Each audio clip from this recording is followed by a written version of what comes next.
Welcome back to the channel. And if you're new, welcome. I am your little darling narrator, and on this channel, I read stories. Not just any stories, but I think I read some really great stories for the young readers.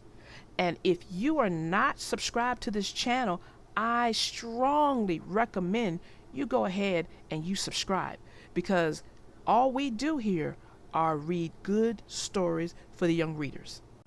And if there's any story that you like, don't forget, hit that like button. That just helps this channel, and we appreciate all the support that we've been getting.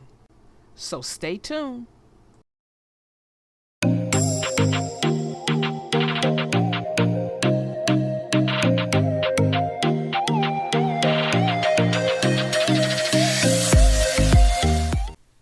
The name of this story is called Yard Sale by Eve Bunting, illustrated by Lauren Castile.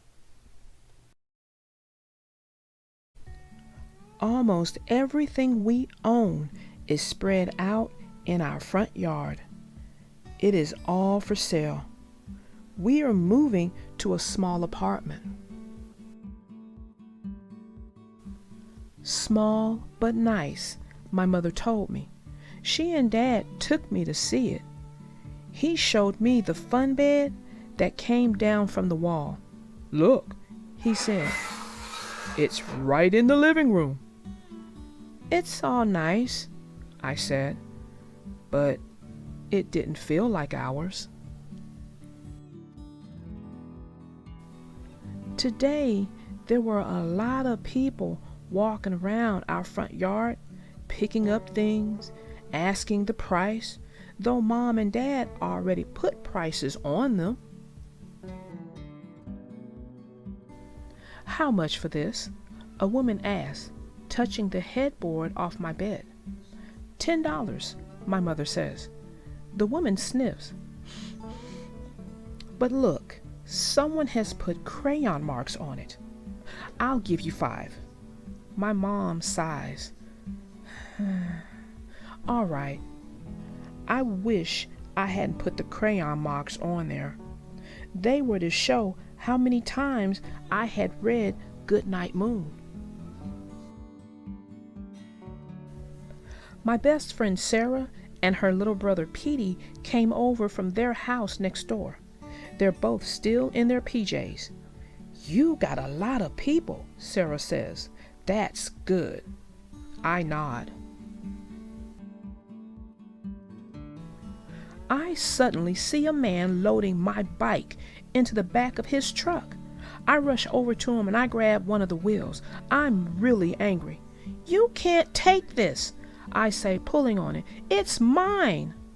"Oh," the man looks surprised, but he sets the bike on the grass. "I'm sorry. I just bought it.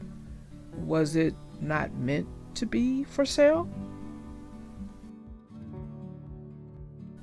My dad runs over to us. "Oh, Callie." He puts his hand over mine. "We told you, sweetie. We have no place to keep it. And there's no sidewalk outside. Just a street with lots of traffic." I look up at him, and I think his eyes are all teary.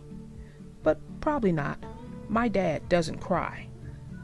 "It's okay," I say, and I let go of the bike. I don't need to take it," the man begins. "It's okay," I say again. Then I add, "But will you give it back to me when we get our house back?"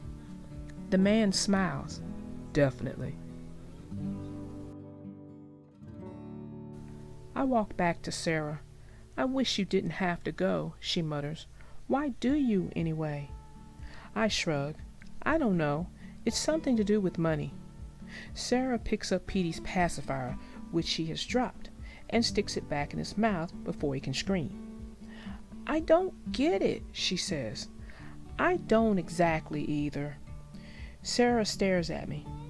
"I could ask my parents if you could stay with us." I give her a hug. She smells of Fruit Loops. "My parents would be lonely," I say. "Maybe we could give them Petey instead," she offers.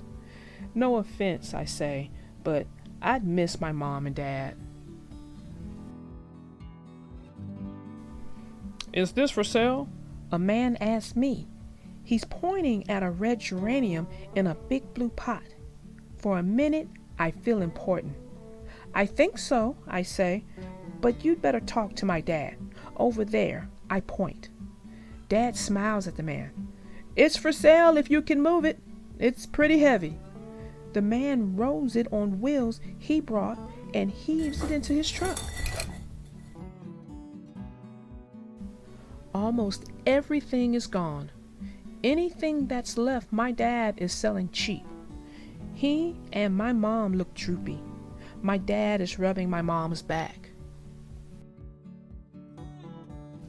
Sarah and Petey have gone back to their own house. I hate people buying our stuff. It's not fair. I think I'll give Sarah my red heart necklace before we leave, and I'll tell her she can come visit. My mom says. A woman comes up to me. Aren't you just the cutest thing? She says, smiling. Are you for sale? A shiver runs through me, from my toes to my head. I run to my dad. I'm really bawling. I'm not for sale, am I? You wouldn't sell me, would you? My dad drops the garden chair he's holding. Not for $1,000,000 trillion, he says. Not ever, ever, ever. He wipes my nose. Suddenly, my mom's there, and we are all hugging at once. Dad stands up and calls out, help yourselves to anything that's left, for free. We don't need any of it. The people who are left scurry around. We go inside our almost empty house, and it's okay because we don't really need anything we've sold, and those things wouldn't fit in our new place anyway. But we will fit in our new place, and we're taking us. I think I'll like my new fun bed, I say. Mom smiles. I think you will. Well, that ends our story. Callie was having a tough time with the yard sale, wasn't she? She kept seeing her things being sold. Now, her parents did explain to her that the new place was smaller and many of their things weren't gonna fit. So they had to have this yard sale. But when Callie saw some of her things being sold, she just couldn't help her reaction. And a good example of that is when she saw her bike being sold and she rushed over there to go grab her bike.